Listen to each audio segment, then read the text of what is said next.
Real quickly before we begin, I want to thank this video's sponsor, CarMarshal.com. CarMarshal.com can save you lots of money on buying used or new vehicles, cars, trucks, school buses. If you want to save money, I'll have a link in the description down below. I know I'm going to... This morning, an NOPD task force officer actually saw Travis Boyd and apprehended him shortly before 9 a.m. near the corner of St. Claude and Forrestal. He was attempting to board an RTA bus. He had busted handcuffs on him. As you know, this has closed out a nearly 24-hour manhunt supported by all of our partnering agencies. Boyd was brought to LSU Interim Hospital this morning by the Public Integrity Bureau, and he was believed to be dehydrated.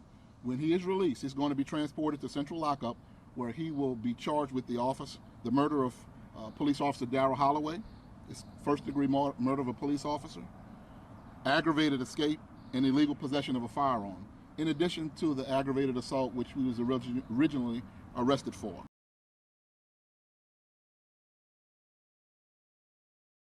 Ex-cop sentenced to 5 years for actions surrounding death of fellow NOPD officer.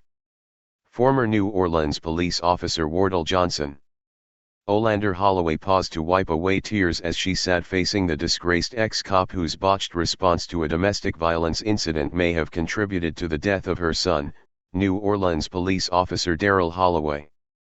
"I have wondered about your conscience and if you have one," Olander Holloway said. "I don't remember you ever saying that you were sorry or that you regretted your role in my son's death," Holloway continued. "Had you done your job, Darrell might still be here." Shortly after she spoke, Criminal District Court Judge Karen Herman sentenced former Officer Wardell Johnson to 5 years in prison for tampering with and discarding evidence in the investigation of Travis Boyd. Boyd was convicted of first-degree murder last month for killing Holloway. Johnson's sentencing came nearly 3 years after he played a role in one of the saddest chapters in the police department's recent history. Investigators said that Johnson failed to conduct a proper search of Boyd while arresting him for shooting a gun at his wife on Peace Court on the morning of June 20, 2015. Boyd managed to hide a small, .40 caliber pistol on his person and used it to kill Holloway as he was being transported to jail later that morning. Weeks later, Public Integrity Bureau investigators noticed that a box of .40 caliber ammunition from the Peace Court scene had never been logged into evidence. Under questioning, Johnson denied knowing what happened to the bullets. He then left the office and threw the box into a New Orleans East Canal. Police never suspected Johnson of acting in concert with Boyd. Rather, they said, he wanted to cover up his sloppy police work before Holloway was shot. In October 2015, Johnson pleaded guilty to obstruction of justice in a case punishable by death or life without parole, and malfeasance in office, charges which could have netted him a maximum of 40 years behind bars. Following his arrest, he served 7 months in jail. He has been free on bail since then.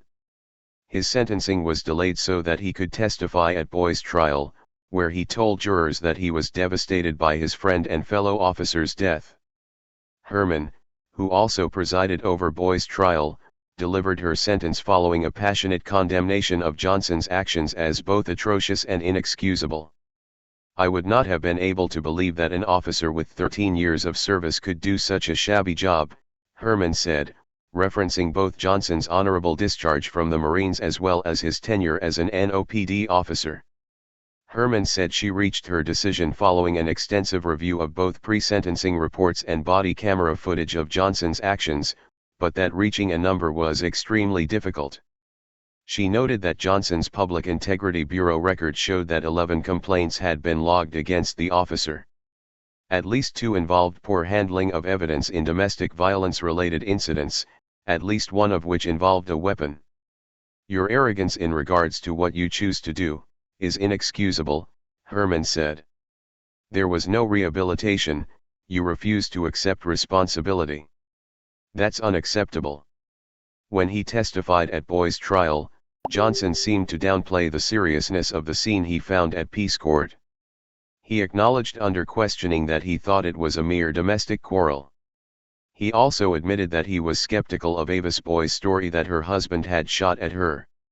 When people get mad, women get mad, and all of a sudden they make up stories saying this happened, he said. Prosecutors played video from Johnson's body-worn camera that showed the cursory search he did of Boyce. He seemed to run his hands only over Boyce's front rather than search every part of his body for a weapon. Meanwhile, he also handcuffed Boyce, against department policy, in a way that may have allowed him to move his hands more freely. Johnson claimed that he totally forgot about the ammunition. He acted in the heat of the moment when he tossed the box of bullets into the canal, he said. While on the stand Friday, Holloway's mother tearfully recounted the final hours of her son's life.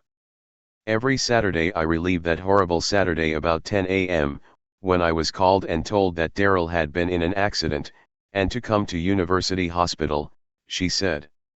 I prayed the whole ride from Prairieville to New Orleans that he would be okay and for him not to be paralyzed. Little did I know that he had been shot and he was already dead. I will have to live the rest of my life regretting that the last time I saw Daryl, I didn't tell him that I loved him or how much he meant to me, Holloway said. You will have to live with your conscience, knowing that but for you, Daryl might still be here. Johnson, dressed in tan slacks and a blue button-down shirt, made a short statement. He turned slowly and faced the courtroom gallery.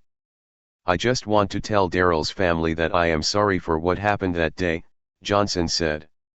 I really wanted to talk to y'all, express what I feel and what happened that day, but I knew 'cause my case going on and I knew it wasn't appropriate to talk to y'all. Like I said, I'm sorry. That's all I can say. Johnson, who was given credit for the time he has already served, was remanded into custody immediately following the hearing. State corrections officials may find him eligible for good time, based on his behavior while incarcerated, which could shorten his sentence. Boyce faces mandatory life in prison when he is sentenced May 3rd. Hey Charlotte County, this is Charlotte County COPWATCH, and I just wanted you to know that I am using this stuff under fair use. And also remember to like and subscribe this channel. Also too, keep in mind I do not make any money on YouTube. This is 5 hours work a day, you know, fighting for freedom. And you can donate with PayPal and Patreon.